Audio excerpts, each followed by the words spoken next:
dowladda Soomaaliya ayaa maanta dalka dib waxay ugu soo celisay dhalinyaro Soomaaliyeed oo dhawaan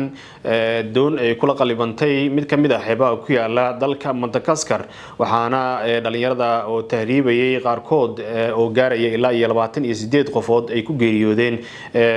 badda Madagascar xilli ay doonayeen in ay u gudbaan jasiiradda Mayotta oo ay doonayeen halkaasi in ay ku gaaraan doomaha oo ka baxay sida la sheegay dalka Kenya dhalinyaradan oo maanta dib loogu soo celiyay magaalada Muqdisho waxa ay sheegeen in dadka ku dhintay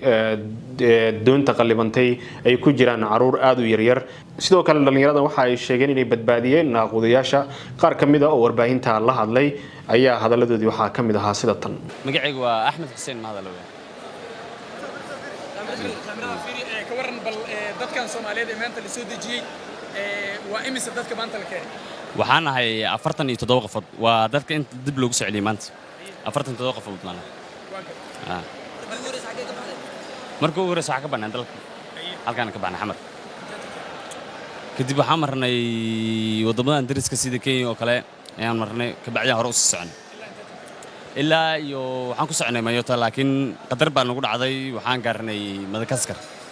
ayaan ka tagnay marka dawladda Madagascar adiga shacabkeeda kuwa kalluumaystaan soo badbaadiyeen alxamdulillah dawladda Madagascar aad ay noo soo dhaweysay shacabkeedaba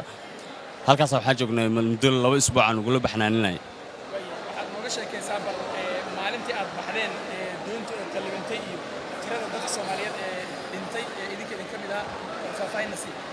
wallahi anaga waxaan ahayn markii hore 43 qof iyo 2 caruur ah oo yar yar oo 2 maamo ay wadatay 40 iyo saas waxa ku naqanaynaa 75 qof 28 qof aan naga dhimatay oo aniga gabar ay la dharto walaashay ay ku jirto oo adeerkay uu dhalay marka waxa 28 kaas naga dhimatay waxa ku soo badbaadnay 47 qof dadka dhintay isku doon ma saarnaayeen dadkan badbaadeen si intii hal doon saarneeda dhimatay maya doontii laba doon oo yaryar aan kala saaray laba doon oo yar lagu kala dhintay doon oo aniga aan la socday 18 qof ku dhimatay doonta kale 10 qof ku dhimatay motorada naga halaabeen naga qalabnay kadib 13 maalin aan doon bila motora badda dhexdeeda la saarnay wallahi wax cuntaa ma jirin wallahi waa intii yar oo timir oo biyo iyo wixii la watay way go'een kadib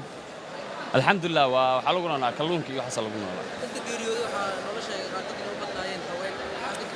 haween aad u weyn haween aad u badnaa waa haweenka saad u badnaa dadkani oo qadarna way jirtay gaajana way goornayeen ha doontu ma qalibantay mise dadku gaajo u gooriyeen dadka gaajo u gooriyeen doon qalibantay anaga aba nool baaday qalibnad anaga dhiman lahayn waa may motorka labada motor anaga cilowdo labada doon baa markii doontii qalibantay jasiiradda soo gaartay wallahi doonta rag dabaashay qaana oo aniga aan ka mid ahaa doontu waxaan isku dayeynay inaan badda galno aan soo reexno dadka kale tana gacmihii la galiyeen biyaha saasan ku wadeen dadka Soomaaliyeed marka xaaladii aad soo aragteen laga yaabo inaysan ogeyn kuna socdaan meesha ka timaadeen khatartiino kalena raba inay u bareeraan maxaa fariina oo diraysaa marka wallahi niyow dad taariibo anaga umaan horeen kale ummadan way wada arki jireen dad taariibo iyo baxayr taasna wiliina way socon jirtay marka kale هذا جوك هذا أنا كله كجوك ماين صعدنا كسر معين لكن قفل بين نسيب كي يعرف كيان إن شاء الله ما سنتي